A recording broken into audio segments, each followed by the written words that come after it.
Welcome to the Inspired Mike's Quick 10. My name is Michael Ray King, award-winning author, publisher, book coach, and founder of the Inspired Mike. And today on the Quick 10 we have Jorja DuPont Oliva, author of the 3-book series Chasing Butterflies.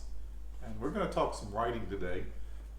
I want to get to the details of the 3-book series a little bit later, but right now I have some questions for you about the creative process of writing a 3-book series, because I've never done that. I've never written a series, and it seems to me like I would get locked into this series and find it hard to do other things. So what was it like transitioning? What have you been working on? And what's it like transitioning from a 3-book series to doing other projects? Okay, 2013 I started with the first book, and they just seemed to slowly manifest themselves throughout the 3 years. When I finished, I was looking forward to trying new things and writing new things. So you didn't really have oh my gosh, I'm locked into this series and I don't know what else to write. No, I can still branch off with the series, and I do plan to someday, but I wanted to try new ways of writing. I wanted to try new genres. I wanted to try, as a matter of fact, I wrote a theater play. So I wanted to try an area of different writings and just try my hand at it. Yeah, we talk about this a lot in Writers Group. Yeah. On Tuesdays. And you wrote a play, and it's actually in Wisconsin right now? Madison, Wisconsin, and it might make it, might not, but I did it, so. That's pretty cool. And how did you get to writing a play from writing a 3-book series? I actually read her play, so it's really cool. I was going to kind of save this till the end, but I'm working on a screenplay for the series, for actually not theater, but for the big screen. And so writing the small theater play was actually very similar, and I just wanted to try it. So I went online and looked up a couple different screenplays and then made my own. It actually started out with as a couple poetry things that I had done, and it went from there. That's cool. You switching to writing some screenplay stuff from, now I know the beginning of your writing, and I actually want to go backtrack a little bit here. 2013, you really weren't going to be a writer necessarily, if I remember correctly. You took my workshop kind of to help your mother get rolling. My mom always wanted to write a book, and it started out to where I went basically for her. And then when I started writing, I found this passion, this desire to do more of it and expand. And you become, in my opinion, you've become the writer's writer. So I'm really excited that you're the first person that we've had that we're going to have on the Quick 10. This is our inaugural episode, so to speak. We have 10 minutes to go over a lot of material. One of the things I wanted to talk about in regard to you starting out as a writer, you have to learn a lot of things. What happened when your first book came out? What were people around you? What was their reaction? They honestly couldn't believe I did, but I think at some point everybody wants to write a book, and I had a lot of different responses. They look at you different? They do. They talk to you different? Talk to you differently. It's a different, but anybody can write a book. It's just if they're willing to do it. Right. And there's some misconceptions with writing. And again, we talk about this a lot on Tuesdays. You've sold over 1,000 books. Yes. There's writers out there right now that writers don't talk about how many books they sell, because a lot of us only sell 20, 30, 40 books, and selling books is very difficult. So you've sold over 1,000. So are you backstroking in cash? No. That's such a misconception. People seem to believe that when you write a book, you're automatically making money, and that's not necessarily true. It's not necessarily true, and it's sad to think that we have to be considered successful if we're making money. But honestly, if you're a writer, it's more about the passion of writing than it actually is about the sales of your writing. Absolutely. That you've given away a bunch of books for free on Kindle, a few thousand actually, Yes. and you've got a ton of reviews on Amazon. By the way, go out there and review her book. If you've read Yes. one of her books, review her book. Reviews Please. are, how hard is it to get someone to review a book? It's hard. We need them. We need them. It's a desperate attempt to just get the reviews out there. It helps. Reviews help, and most people don't understand. When you get reviews, especially a lot, Amazon will start promoting your books free of charge for you. And when people tell you, yes, I'm going to go out and review your book for you, or I loved your book, and they don't do it, it's one of the things that causes writers some angst. And it's one of the learning curves I feel like you have to overcome.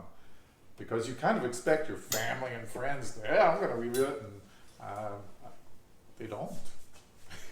So moving forward from that, the creative process of writing a book, it's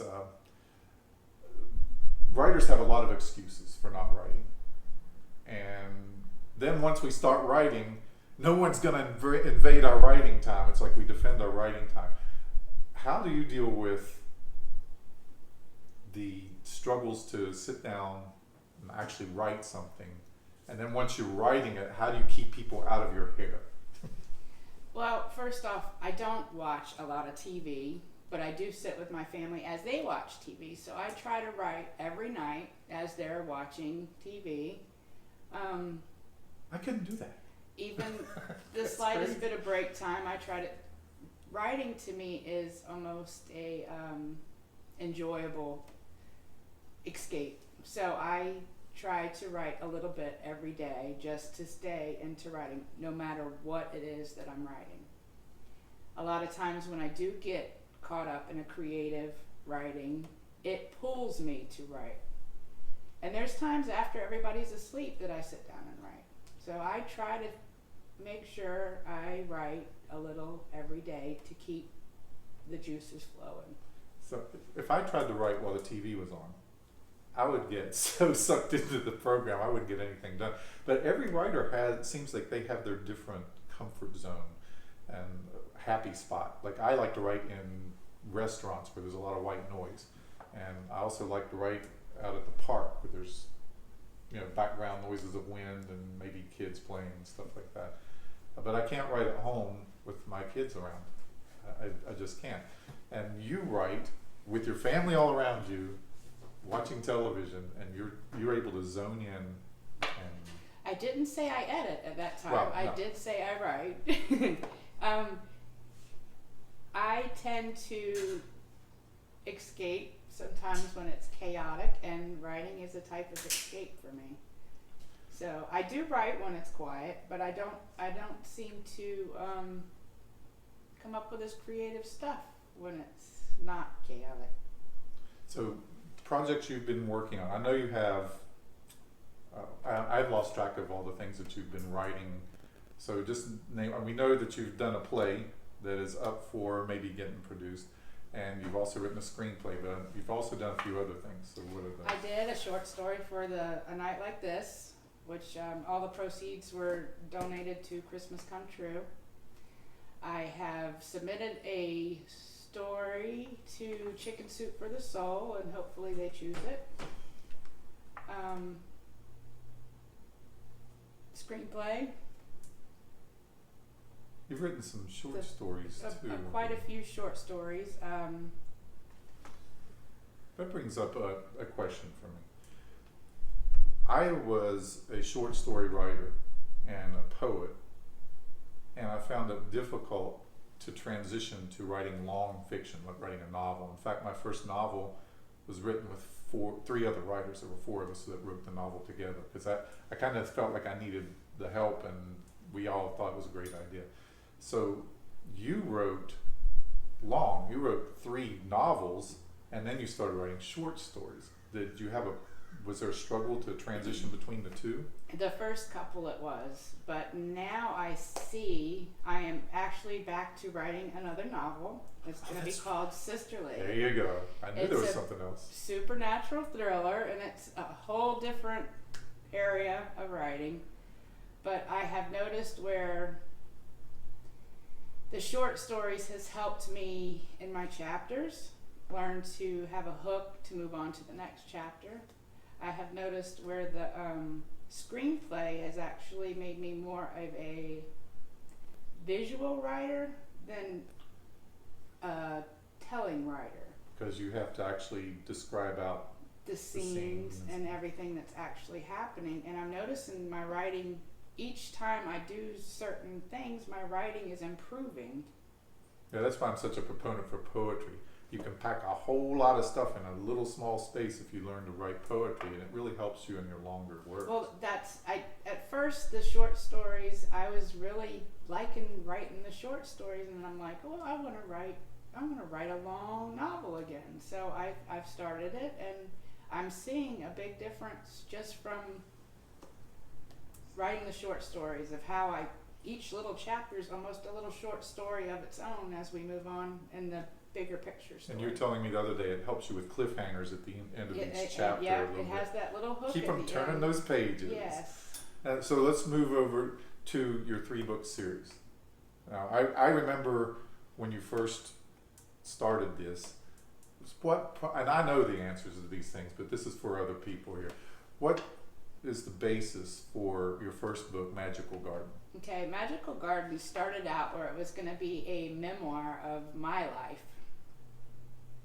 But as I started writing, I wanted to put magical aspects to it, a little paranormal to it. So it ended up taking on a life of its own. It's very similar to my life, but it actually manifested into something beautiful, I think. I loved that book. Your first draft manuscript, I read that. I was like, wow, there's a heck of a story here. So then did you start out thinking, okay, this is a 3-book series? No, I kind of wanted to do the whole series. Originally was my original thought for the first book, but like I said, it took a life on its own. It ended up being a lot more information to put out. So and I wanted different than what my actual life story had turned out to be. So when you transitioned from book 1 to Mystical Force, which is a book 2, there was a little bit of a shift there. Yeah, my imagination started taking over, and it was more from the imagination of writing instead of based on real life. Based on real life events. Even though book 1 is based off of real life events, and there's a lot of fictional stuff in it, it still had a basic setup of what had happened.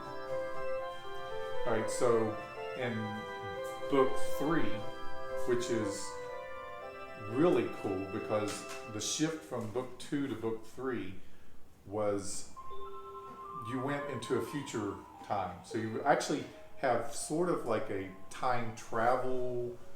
It's not really a travel, but it's a time I'm going to futuristic type thing. What inspired that. I had a friend of mine say, I'm so glad that you wrote these books because it makes me remember some of the stuff when I was younger. And that's what inspired book 3. It made me say, okay, years from now we're all going to look back at this book the same way that the character does in book 3 and remember things from that time period or this time period. That's really cool. So, and I actually didn't know that. As much as I've talked to you about this, I didn't know that that's what spurred you to write it from how many years in the future was it? 2056, yeah, 2056. So you're a little over 30 years in the future, 40 years in the future. And that's what spurred that. That's really awesome. So why If you had to boil it down, this is going to be a tough question. You told me don't throw any tough questions. No. This is going to be a tough one. Why did you write this series? What is your number one thing that you point to? Why did you do it? It's a very inspirational series. It's a very inspiring for women. As a matter of fact, when I wrote the first book, I had quite a few women come to me, and they decided to go back to school. They decided to open a business. They decided to do things. So I can see where my characters have inspired them to still stop, to not stop living, but to keep moving forward with your life. So you want to inspire people, and you have a passion for writing that you're just never going to stop. You've told me, I don't care what's going on in my life. I don't care if I'm working 4 jobs. I'm still going to be writing.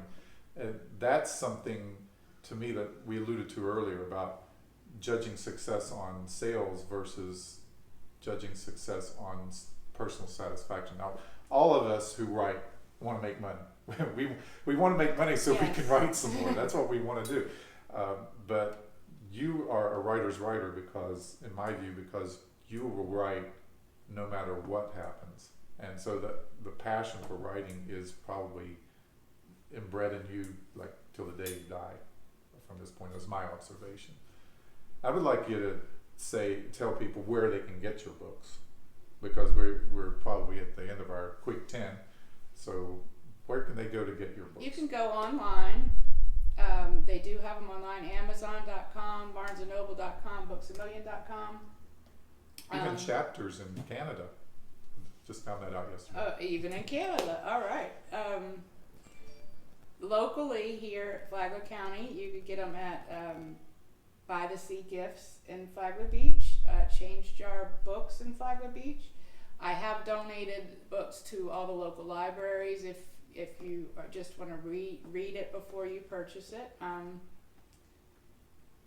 You had quite a few people reading your book. And I do sell them out of the trunk of my car, like all every writer.